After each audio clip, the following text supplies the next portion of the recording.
আল্লাহ তো মশা মুসলমানদের পক্ষে সৃষ্টি করেছেন, তাহলে মশা আবার মুসলমানদের কেন কামড় দেয়, এবং তাও নামাজের ভিতরে? নামাজ তো ভালো কাজ। অদ্ভুত প্রশ্ন রে ভাই। আল্লাহ মুসলমানদের পক্ষে মশা সৃষ্টি করছে, তাহলে সেই মশা আবার মুসলমানদের কেমনে কামড় দেয়? আজব কথা।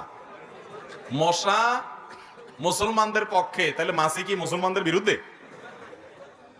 মাছি কি মুশরিকদের পক্ষে তৈরি করছে আল্লাহ তাআলা?